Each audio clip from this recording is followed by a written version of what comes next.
నా సత్యన్నా చెప్పు సాయి. ఆకలేదు బిర్యానీ అన్నా తినిపోయినా పదమ్మా మన కింగ్స్ దమ్ బిర్యానీ. అంత దూరం ఎవరో సార్ పన్నా ఆకలేదు అంటే ఏంది సాయి మన టవర్ క్లాక్ కాడ పోలీస్ కాంప్లెక్స్ లో పెట్టినారు ఇప్పుడు kings dum biryani second branch. నా టేస్ట్ అన్నా వాళ్ళు ఎక్కడ పెట్టారు సెకండ్ బ్రాంచ్. అయితే పోదాం పన్నా రా పదం తినిపిస్తా బిర్యానీ. ఫ్రెండ్స్ మన పోలీస్ కాంప్లెక్స్ లో కింగ్స్ దమ్ బిర్యానీ సెంటర్ ఉందన్నమాట.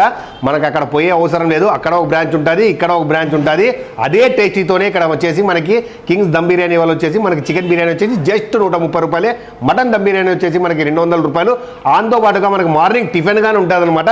ఇక్కడ ఒక ఇడ్లీ వచ్చేసి మీకు 10 రూపాయలకే ఇస్తున్నారు. వడలు అన్నా 2 వడలు 40 రూపాయలకి ఇస్తున్నారు. ఒక దోశ వచ్చేసి 15 రూపాయలకి ఇస్తున్నారు. దాంతో పాటు బోలెడని టిఫిన్స్ ఉంటాయి మీకు. అదే కాకోకుండా మధ్యాహ్నం కానీ మీకు ఫాస్ట్ ఫుడ్స్ కానీ ఉంటుంది.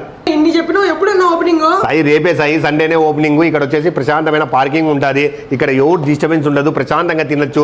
మీరు కానీ మీ ఫ్యామిలీ మెంబర్స్ కానీ ఎవరన్నా కానీ బాగా ఎంజాయ్ చేసుకుంటే ఇక్కడ తినొచ్చు. అయితే నేను రేపే వచ్చేసాను మా ఫ్యామిలీ రా సాయి రా. అడ్రస్ ఒకటి చెప్పానా సాయి మన అనంతపురంలో టవర్ క్లాక్ దగ్గర పోలీస్ కాంప్లెక్స్ లో లోపలే ఉంటుంది. ఇలా మార్కెట్ నుంచి ఇలా నడుచుకుంటూ వస్తేనే మన కింగ్స్ దమ్ బిర్యానీ సెంటర్ కనపడుతుంది. ఏమో అయితే మళ్ళీ వచ్చేసాయి ఇంకా రేపే. ఇక్కడ వెజ్ నాన్ వెజ్ రెండు ఉంటాయి. ఇక్కడ వెజ్ ఉంటుంది, నాన్ వెజ్ ఉంటుంది, టిఫిన్స్ ఉంటుంది, ఫాస్ట్ ఫుడ్ కానీ ఉంటుంది.